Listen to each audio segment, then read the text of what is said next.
Alô, Namasaya, Lucas Kugler. Isso que eu acabei de fazer agora foi me apresentar em indonésio. Hoje iremos conversar sobre a imigração indonésia para Caranbeí. Ela é uma imigração asiática, mas carrega consigo uma influência europeia também. Mas para entender como isso funciona, nós precisamos antes entender um pouquinho da história da Indonésia. Vamos por partes. Primeiro, precisamos entender que a Indonésia, enquanto um país, é uma instituição jovem. A República Indonésia ela é recente, surgiu no século XX, mas a sua história se estende até a antiguidade. Se voltarmos aos seus primeiros habitantes, nós veremos uma certa quantia de tribos formando aldeias nesse grande arquipélago que é a Indonésia, que é o maior arquipélago do mundo, que posteriormente, através das plantações de arroz, irão desenvolver reinos. Nesse momento, várias tribos e várias etnias já estavam habitando o seu território. Nós vemos, inclusive, uma grande diversidade religiosa nesse momento. Com o comércio aberto já com a Índia e a China, nós vemos o hinduísmo e o budismo chegando nesse arquipélago. Já no século XII, vemos inclusive o Islã vindo pela Índia. O Islã foi tão impactante nesse momento que mais para frente vai se tornar uma das religiões mais expressivas na Indonésia.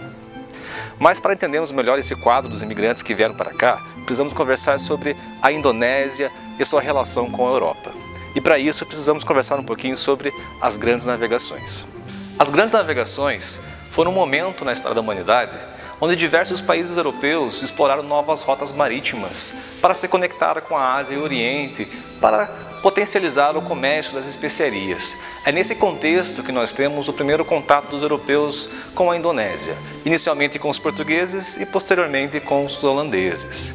Os holandeses estabelecem, através da Companhia Neerlandesa das Índias Orientais, na Indonésia, uma colônia. Essa colônia que é criada na Indonésia não era como as colônias aqui nas Américas que eram de origem ibéricas. Essas características diferentes estão tanto na forma como os holandeses se relacionaram com os indonésios, no sentido de que a sua cultura não era imposta sobre eles, ou seja, os indonésios preservaram a sua liberdade religiosa e também a ocupação holandesa era mais costeira. No entanto, nesse mesmo quadro, essas relações sociais acabaram configurando ao longo de séculos de ocupação um momento onde os holandeses continuaram a preservar uma certa, vamos dizer assim, um prestígio social nesse quadro colonial. No entanto, a emancipação da Indonésia só vai vir mais tarde, vai ser no século XX. Mais posterior a esse momento, nós já teremos tensões nacionalistas que buscam esse rompimento, essa emancipação. E na década de 40, a Indonésia acaba adquirindo a sua independência e formando o seu estado como nós conhecemos hoje. Mas então, e os indonésios que vieram para Caranbeí? Como foi esse momento? Quem eram eles? Eram indonésios, holandeses ou indo-holandeses?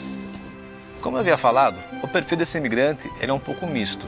Nós temos tanto os holandeses que estavam morando na Indonésia, quanto os indo-holandeses, que eram já as famílias que já estavam se mesclando com a cultura tanto holandesa quanto a indonésia, ou seja, os mestiços, e de um número não expressivo, até mesmo de indonésios nativos. Mas temos que entender que essas migrações acontecem em momentos diferentes. Nós temos a migração antes da independência da Indonésia e depois da independência. O quadro posterior à independência, ele tende a ser um tanto diferente do quadro que é o primário. Por qual motivo? Nós temos uma tensão política acontecendo na Indonésia que faz com que esses descendentes de holandeses tendam a buscar um novo país, uma nova pátria para reemigrar. Muitos tentam ir para a Holanda, mas acabam não se habituando com o local e vão para o Brasil ou outros países asiáticos. Já as primeiras famílias que vieram para cá vieram antes desse momento, mas vieram na década de 30. E quando vieram para cá, as suas práticas culturais vieram junto.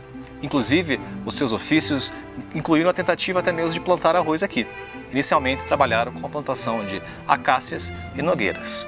No entanto, o seu maior vestígio cultural que ficou aqui na região foi expressivamente a sua gastronomia. A gastronomia indonésia, além de ser uma bagagem cultural desses imigrantes, ela é muito característica. Além de ser considerada uma das gastronomias mais coloridas, ela também é bem diversa. Afinal de contas, como já falei, a Indonésia é repleta de etnias. Esses imigrantes, quando vieram para cá, trouxeram alguns pratos típicos. Podemos elencar alguns, como por exemplo, o nasi goreng, que é uma espécie de um arroz frito, o gado-gado, que são vegetais ao molho de amendoim. Também nós temos o satay, um espetinho típico que pode ser de carne ou de vegetal assado. E o soto, que é uma sopa típica da Indonésia. Uma coisa que nós também devemos entender em relação a essa imigração indonésia é a questão da identidade. Vamos explicar dessa forma.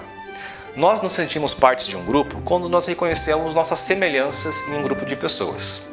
A diferença também ajuda a nos entender quem nós somos. Por não pertencer a essa qualidade, essas características de outro grupo, nós reafirmamos a nossa identidade. Isso acaba acontecendo com esses imigrantes que vieram para cá. Porque nesse quadro do nacionalismo emergente da Indonésia, que culminou em sua independência, nós temos tantas famílias holandesas quanto ainda holandesas, sendo consideradas holandesas demais para a Indonésia. Então elas tentam migrar para outras regiões. Nem todas vieram diretamente para o Brasil.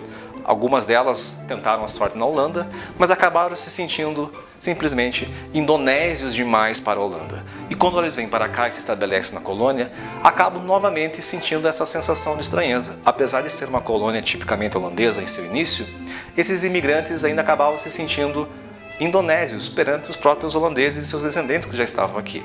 Apesar da imigração indonésia para Caranbém não ser tão expressiva quanto as outras ondas migratórias de outras etnias, ela foi muito importante para a comunidade carambense. Primeiro porque, além de mudar muitas formas das dinâmicas das relações sociais aqui na colônia, ela também teve um impacto cultural e econômico. Temos que lembrar que quando essas famílias chegaram aqui na década de 30, a crise de 29 da Bolsa de Valores acabou impactando até mesmo o interior do Brasil, e essas famílias trouxeram um impulso econômico para a comunidade que estava se estabelecendo aqui no local, principalmente quando participou até mesmo do cooperativismo. Espero que vocês tenham gostado da conversa de hoje, e na próxima semana nós iremos conversar sobre uma etnia muito importante para a formação dos Campos Gerais, os portugueses. Mas não iremos falar somente da imigração, que é algo característico do final do 19 e do começo do 20. Também iremos falar sobre a cultura luso-brasileira que existe aqui em Caranbém. Vejo vocês lá!